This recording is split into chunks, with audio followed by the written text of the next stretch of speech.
सन्नाटा जी, इनके दिमाग में एक सवाल है कि ये नाम सन्नाटा क्यों है? सन्नाटा तो इसलिए मेरा नाम है जी कि चक्की जिसे पीस दे उसे आटा कहते हैं। अच्छा। गाल की जो बिगाड़ दे गत उसे चांटा कहते हैं। और बजट का जो बिगाड़ दे संतुलन उसे घाटा कहते हैं। जी। तो सोई हुई जवानी में लगा दे आग उसे सन्नाटा। ओए होए होए होए होए होए। क्या बात, बहुत अच्छे। एक तिथि अभी गई पिछले दिनों जी 14 फरवरी, वैलेंटाइन डे। ये कुंवारों की करवा चौथ है। कुंवारों की करवा चौथ है, क्या बात है। वाह वाह वाह वाह वाह, बहुत अच्छे। तो ये वैलेंटाइन डे होता क्या है? जी बताइए। सिक्के को अंग्रेजी में क्वाइन कहते हैं और जिस दिन हो जाए इन कुंवारे हत्यारों की मुराद पूरी उस दिन को अंग्रेजी में वैलेंटाइन कहते हैं।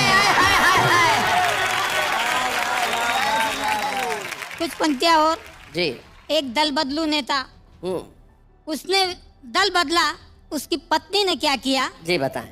विधानसभा में एक नेता ने दल बदल की घोषणा कर दी, शाम को टीवी ने खबर प्रसारण कर दी। हाँ। जब घर पर उनकी पत्नी ने खबर सुनी, तत्काल चौकीदार को बुलाया, आदेश दिया, गेट पर नियुक्त किया, अब नेताजी का इस घर में प्रवेश निषेध। अच्छा। 3 दिन बाद जब नेताजी लौटे, चौकीदार ने उनकी कार को गेट पर ही रोका, नेताजी को टोका, नेताजी गुर्राए, अब एक घर के मालिक को ही गेट पर रोकता है। तब नौकर ने कहा, माफ करे हुजूर, माफ करे हुजूर, मेरा नहीं कसूर, मालकिन का आदेश है, आपने विधानसभा में दल बदला है, मालकिन ने आपको बदला। एक बात और आपको बताऊं कि गंजे को कंगा देकर पछताना पड़ता है। हाँ। गद्दार को तिरंगा देकर पछताना पड़ता है। और शैलेश जी, याद रखना मेरा महामंत्र, जी, पत्नी से पंगा लोगे तो पछताना पड़ता है। कल्पना की बात चल रही है तो हास्य बिखरा हुआ है चारों तरफ। जी। आजकल तो सीडी का ज़माना आ गया, उससे पहले एक बार वीडियो कैसेट लाइब्रेरियां खुली थी और समय आजकल किसी के पास नहीं है। आदमी कम समय में ज़्यादा काम करना चाहता है, इसलिए लोग अधूरे वाक्य बोलते हैं। मुझे याद आता उस समय एक चला गया वीडियो कैसेट लाइब्रेरी में। जी। बोले भाई साहब माँ है क्या? माँ फिल्म की कैसेट मांगना चाहता था। दुकानदार बोला जी माँ तो नहीं है, आज डैडी को ही देख लो। वो भी महेश भट्ट की डैडी फिल्म के बारे में बता रहा था। पीछे से दूसरा कस्टमर पहुंच गया, बोले साहब बहू रानी है। इस बार दुकानदार गच्चा खा गया, उसने सोचा घर की बहू को ही पूछ रहा है। उसने गर्दन घुमाई, आवाज मारी, बहू रानी है क्या? अंदर से लड़के की आवाज आई, बहू रानी को तो 4 दिन पहले शैलेश लोढ़ा जी ले गए। तभी शैलेश जी बहू रानी फिल्म की कैसेट लेकर आ गए। बोले अरे यार कैसी बहू रानी दे दी, इसकी तो आवाज ही ठीक नहीं है। दुकानदार बोला कोई बात नहीं, बहू रानी को यहीं रख दो, पड़ोसन ले जाओ, बिल्कुल नई आई है। मैं एक छोटी व्यंग कविता आपको सुनाता हूँ। अभी पिछले दिनों दिल्ली में एक स्थान से गुजर रहा था, मैंने देखा 2 मजदूर काम पर लगे हुए थे। एक गड्ढा खोदने का काम कर रहा था, दूसरा उसे भरने का काम कर रहा था। मैंने कहा भैया ये क्या कर रहे हो? तो एक मजदूर नहीं बताया। बोले साहब काम पर 3 लोग लगाए गए थे, एक को गड्ढा खोदना था, दूसरे को पौधा लगाना था, तीसरे को मिट्टी भरनी थी, दूसरा आया नहीं है, हम अपना काम कर रहे हैं। बहुत अच्छे। ये आनंद की स्थितियाँ, तब आप एक कविता का आनंद लीजिए। सुनिए जनाब, अभी पिछले दिनों की शाम कवि सम्मेलन से घर लौटते समय हमारा पांव अचानक एक बोतल से टकराया। मैंने घबराकर बोतल को उठाया और सकपकाकर जैसे ही ढक्कन खोला, विस्फोट के साथ छूट गया बम का गोला। चारों ओर फैल गया धुआं ही धुआं। धुएं के बादलों के बीच एक बहुत बड़ा जिन्न प्रकट हुआ।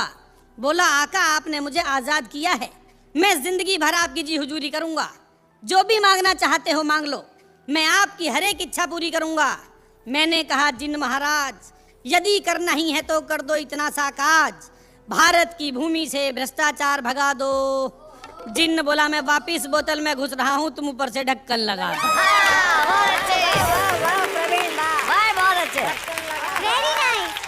पति पत्नी के संबंध पर एक छोटी कविता सुनाता हूँ, आनंद लीजिए। सुनाइए। शादी के बाद पहली ही मुलाकात में पत्नी पर रौब डालने के लिए पति ने कहा बात ही बात में, देखो मैं जिंदगी को अपनी शर्तों पर ही जीता हूँ। रोजाना क्लब जाता हूँ, ताश खेलता हूँ और दारू भी पीता हूँ। अब तुम भी अपने बारे में कुछ बताओ। तो लड़की बोली जी बिल्कुल भी मत घबराओ, तुम्हारी और मेरी खूब छनेगी, जितनी बननी चाहिए उससे भी ज्यादा बात बनेगी। तुम जैसा पियक्कड़ ढूंढने के लिए पिताजी ने 4 साल तक समय की बर्बादी की है। अच्छा, चिंता मत करो, दोनों के गुण मिलाकर ही शादी की। कई बार गुण इस तरह से मिल जाते हैं कि उनका प्रभाव बहुत दूर तक जाता है। एक ऐसी सुंदरी, उसने विचित्र वेशभूषा बना रखी है, उसको देखकर लगता है किसी दूसरे ग्रह का प्राणी धरती पर उतर आया है। उसे समाज के अलग अलग लोगों ने देखा, तो देखिए उनकी कल्पना का विस्तार कहाँ तक हुआ। हाँ जी। आनंद लीजिए। कल्पना कीजिए यही है, मतलब इन्हें देखा जा रहा है और लोग क्या कह रहे हैं। सुंदरी यही है, कल्पना कर लीजिए क्या जा रहा है आपका, कल्पना ही तो करनी है। उन्हें समर्पित किया जाए, इन्हें समर्पित किया जाए, शक्ल इनकी कविता आपकी। सुनिए कि फोटोग्राफर ने एक आंख मीच कर कहा, जिसे खींचता रहूं वो पोज लगती हो तुम। खाट पे पड़े हुए मरीज ने कहा कि मुझे जीवन बचाने वाली डोज लगती हो तुम, जीवन बचाने वाली डोज लगती हो तुम। माली बोला बार बार सूंघने को मन करे। अच्छा, कि माली बोला बार बार सूंघने को मन करे, नया नया खिला रेड रोज लगती हो तुम।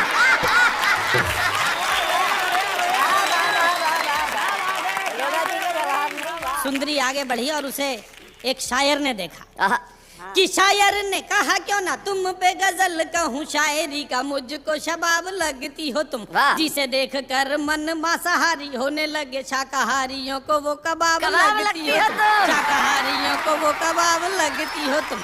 और अगली पंक्ति शैलेश भाई को समर्पित करता हूँ, जो बड़े कवि हैं, बड़े एंकर हैं। कि जिन सूफियों ने एक बूंद का भी चखी नहीं, ललचाती उनको शराब लगती हो तुम। बीए में जो बार बार फेल हो रहा था, बोला सारे ही सवालों का जवाब लगती हो तुम, सारे ही सवालों का जवाब लगती हो तुम, सारे ही सवालों का जवाब लगती हो। एक छंद विशेष सुनिएगा, आपको आनंद आएगा।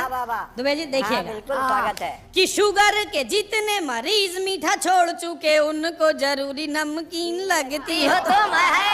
डायबिटीज घट जाए तो और ज्यादा खतरनाक हो जाती है। कि शुगर के जितने मरीज मीठा छोड़ चुके, उनको जरूरी नमकीन लगती हो तुम। लाखों अखियों में काले काले मेघ घिरते हैं, जब भी जरा सी गमगीन लगती हो तुम, जब भी जरा सी गमगीन लगती हो तुम। प्रॉपर्टी डीलर हड़पने को आतुर हैं, कि प्रॉपर्टी डीलर हड़पने को आतुर है, लफड़ेगी उनको जमीन लगती हो तुम।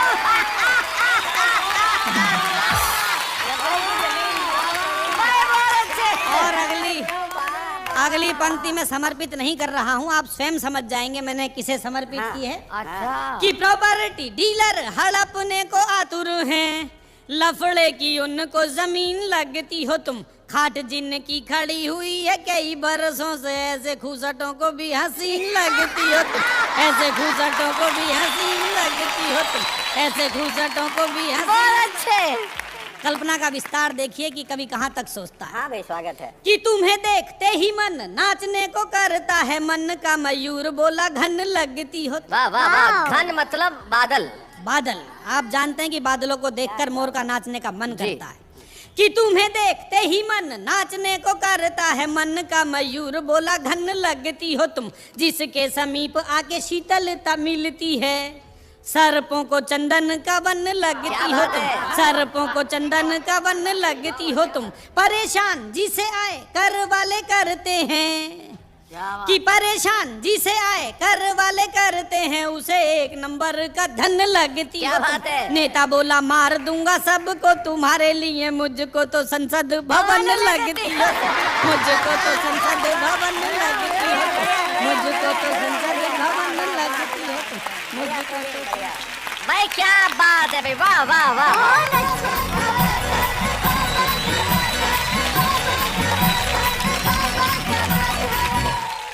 क्या कहूँ मैं, मुझे एक बात का बड़ा दुख होता है। किस बात का? कि शो को एंकर कर रही हो? कल्पना कभी सच क्यों नहीं हो सकती? कल्पनाएं सच हो सकती हैं, होना चाहती भी हैं, लेकिन दिक्कत हो जाती है। क्या? जैसे राजेंद्र मालवीय ने एक बार रात को सपना देखा कि इसको प्रवीण शुक्ल और सुरेंद्र दुबे ने बहुत बुरी तरह पीटा, बुरी तरह पीटा, इतना मारा कि सुबह उठते ही सबसे पहले अपने बैंक गया और बैंक वालों को कहा मेरा अकाउंट बंद कर दो। बोले क्यों भाई, अकाउंट क्यों बंद करते? बोले आपका जब बैंक का नाम लिखा हुआ है नीचे टैगलाइन है, हम आपके सपनों को हकीकत में बदलते हैं।